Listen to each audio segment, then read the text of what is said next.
केदारनाथ धाम एक आध्यात्मिक यात्रा और हिमालय का अनुपम सौंदर्य। केदारनाथ उत्तराखंड के रुद्रप्रयाग जिले में मंदाकिनी नदी के तट पर स्थित भारत के सबसे पवित्र और पूजनीय तीर्थ स्थलों में से एक है। यह 4 धाम यात्रा और पंच केदार यात्रा का एक अभिन्न अंग है और भगवान शिव को समर्पित 12 ज्योतिर्लिंगों में से एक माना जाता है। हिमालय की ऊंची चोटियों से घिरा यह स्थान अपनी अद्वितीय प्राकृतिक सुंदरता, आध्यात्मिक शांति और ऐतिहासिक महत्व के लिए जाना जाता है। ऐतिहासिक और पौराणिक महत्व। केदारनाथ का इतिहास और पौराणिक कथाएं इसे और भी पवित्र बनाती हैं। माना जाता है कि महाभारत के युद्ध के बाद पांडवों ने अपने भाइयों की हत्या के पाप से मुक्ति पाने और भगवान शिव का आशीर्वाद प्राप्त करने के लिए यहाँ आए थे। भगवान शिव ने उन्हें दर्शन नहीं दिए और बैल का रूप धारण कर भूमिगत हो गए। पांडवों ने उनका पीछा किया और भीम ने बैल की पूंछ पकड़ ली। अंततः भगवान शिव ने उन्हें दर्शन दिए और उनके पापों को क्षमा कर दिया। बैल का अगला भाग केदारनाथ में प्रकट हुआ, जबकि अन्य हिस्से अन्य पंच केदार स्थलों पर प्रकट हुए। यह भी माना जाता है कि आदि शंकराचार्य ने 8वीं शताब्दी ईस्वी में यहाँ मंदिर का जीर्णोद्धार कराया था। मंदिर के पास ही आदि शंकराचार्य की समाधि भी स्थित है। मंदिर की वास्तुकला। केदारनाथ मंदिर एक प्रभावशाली पत्थर की संरचना है जो भारी पत्थरों से बनी है और बिना सीमेंट या मोर्टार के एक दूसरे से जुड़ी हुई है। इसकी वास्तुकला कत्यूरी शैली की मानी जाती है। मंदिर एक ऊंचे चबूतरे पर बना है और ग्रे रंग के बड़े सपाट पत्थरों से निर्मित है। मंदिर के गर्भगृह में एक अनोखी शंक्वाकार चट्टान है जिसे भगवान शिव के ज्योतिर्लिंग के रूप में पूजा जाता है। यह ज्योतिर्लिंग प्राकृतिक रूप से बना है और किसी भी अन्य ज्योतिर्लिंग से भिन्न है। मंदिर के प्रवेश द्वार पर नंदी बैल की विशाल मूर्ति स्थापित है जो भगवान शिव का वाहन है। मंदिर के अंदरूनी भाग में विभिन्न देवी देवताओं की मूर्तियां और नक्काशी देखी जा सकती है। मंदिर के चारों ओर बर्फ से ढके पहाड़, हरे भरे घास के मैदान और बहती नदियां एक अविस्मरणीय दृश्य प्रस्तुत करती हैं। यात्रा का समय।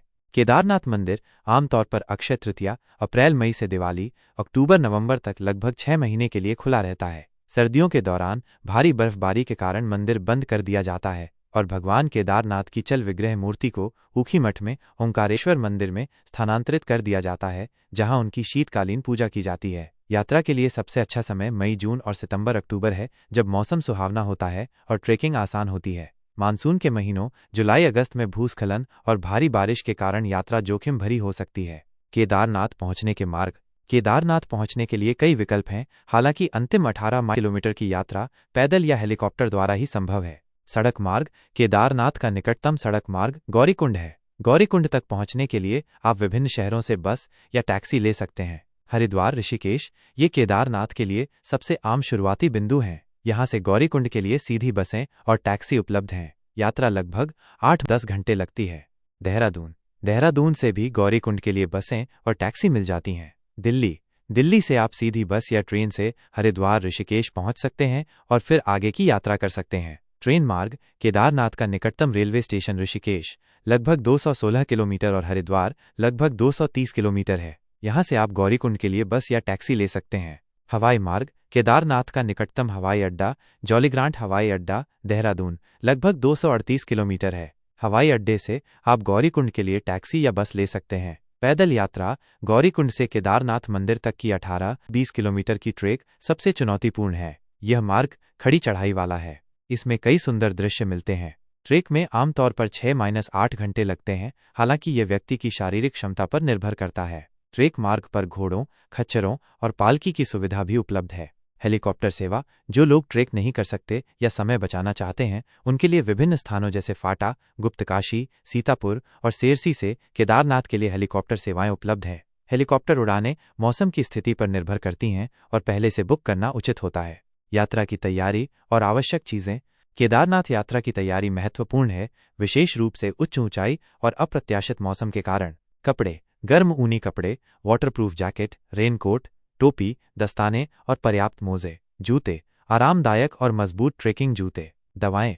प्राथमिक चिकित्सा किट, सिर दर्द, बुखार, पेट दर्द की सामान्य दवाएं और यदि आप किसी विशेष बीमारी से पीड़ित हैं तो अपनी दवाएं। ऊंचाई पर होने वाली बीमारी के लिए विशेष दवाएं भी ले सकते हैं। व्यक्तिगत सामान। धूप का चश्मा, sunscreen, lip balm, torch, power bank, पहचान पत्र।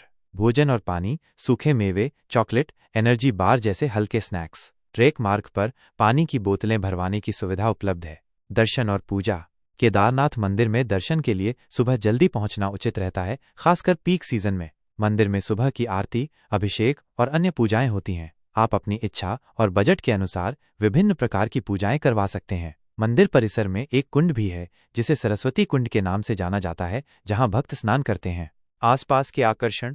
केदारनाथ के अलावा आसपास कई अन्य महत्वपूर्ण और दर्शनीय स्थल हैं। भैरवनाथ मंदिर। केदारनाथ मंदिर के पास एक छोटी पहाड़ी पर स्थित ये मंदिर भगवान भैरव को समर्पित है। मान्यता है कि भैरवनाथ मंदिर के रक्षक हैं। गांधी सरोवर। चोराबारी ताल। केदारनाथ मंदिर से लगभग 3-4 किलोमीटर की दूरी पर स्थित यह एक सुंदर झील है। 2013 की आपदा में यह झील काफी प्रभावित हुई थी, लेकिन अब इसे धीरे धीरे पुनर्जीवित किया जा रहा है। वासुकी ताल। केदारनाथ से लगभग 8 किलोमीटर की दूरी पर स्थित यह एक और खूबसूरत एल्पाइन झील है, जो अपनी नीले हरी पानी और आसपास के पहाड़ों के प्रतिबिंब के लिए जानी जाती है। त्रियुगी नारायण मंदिर। यह वह स्थान है जहां भगवान शिव और देवी पार्वती का विवाह हुआ था। यहाँ एक शाश्वत लौ जलती है जिसके चारों ओर उन्होंने फेरे लिए थे। यह गौरीकुंड से लगभग 20 किलोमीटर की दूरी पर स्थित है। गुप्तकाशी। मंदाकिनी नदी के किनारे स्थित गुप्तकाशी एक महत्वपूर्ण धार्मिक स्थल है, जहां विश्वनाथ मंदिर और अर्धनारीश्वर मंदिर स्थित हैं। यह केदारनाथ हेलीकॉप्टर सेवाओं के लिए एक महत्वपूर्ण केंद्र भी है। ऊखीमठ। सर्दियों के दौरान केदारनाथ भगवान की चल विग्रह मूर्ति को यहाँ के ओंकारेश्वर मंदिर में स्थानांतरित किया जाता है। यह चोपटा तुंगनाथ ट्रैक के लिए भी एक आधार बिंदु है। यात्रा के दौरान ध्यान रखने योग्य बातें।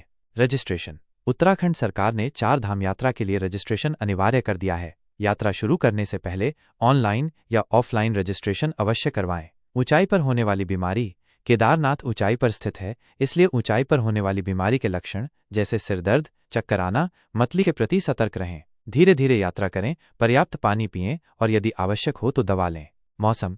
पहाड़ी क्षेत्रों में मौसम कभी भी बदल सकता है। हमेशा मौसम पूर्वानुमान की जांच करें और अप्रत्याशित मौसम के लिए तैयार रहें। पर्यावरण। धाम की पवित्रता बनाए रखें। प्लास्टिक और कचरा न फैलाएं। स्थानीय लोगों का सम्मान करें। स्थानीय संस्कृति और परंपराओं का सम्मान करें। स्वास्थ्य। यदि आपको कोई गंभीर स्वास्थ्य समस्या है तो यात्रा से पहले डॉक्टर से परामर्श करें। आपातकालीन संपर्क। अपने परिवार या दोस्तों को अपनी यात्रा योजना के बारे में सूचित करें और आपातकालीन स्थिति के लिए आवश्यक संपर्क नंबर अपने पास रखें। सावधानियां। ट्रेकिंग के दौरान फिसलन वाले रास्तों और चट्टानों पर सावधानी बरतें। 2013 की त्रासदी और पुनर्निर्माण। जून 2013 में केदारनाथ में एक भयंकर बाढ़ और भूस्खलन की त्रासदी हुई थी, जिसने इस क्षेत्र में व्यापक विनाश किया था। हजारों लोगों की जान चली गई थी और मंदिर परिसर को भी भारी नुकसान हुआ था। हालांकि भगवान शिव के मंदिर को चमत्कारिक रूप से बहुत कम नुकसान हुआ था। इस त्रासदी के बाद सरकार और विभिन्न संगठनों द्वारा बड़े पैमाने पर पुनर्निर्माण कार्य किए गए हैं। आज केदारनाथ धाम पूरी तरह से पुनर्निर्मित और सुरक्षित है और भक्तों का स्वागत करता है। केदारनाथ धाम की यात्रा सिर्फ एक तीर्थयात्रा नहीं है, बल्कि एक आध्यात्मिक अनुभव है जो आपको प्रकृति की गोद में ले जाता है और आंतरिक शांति प्रदान करता है। हिमालय की भव्यता, भगवान शिव की उपस्थिति और भक्तों की अटूट श्रद्धा का संगम केदारनाथ को एक अविस्मरणीय गंतव्य बनाता है। यह यात्रा न केवल आपकी आत्मा को शुद्ध करती है, बल्कि आपको जीवन के संघर्षों का सामना करने की शक्ति भी प्रदान करती है। चाहे आप एक भक्त हों, एक प्रकृति प्रेमी हों या एक साहसी यात्री हों, केदारनाथ आपको अपने अद्वितीय आकर्षण से मोहित कर लेगा।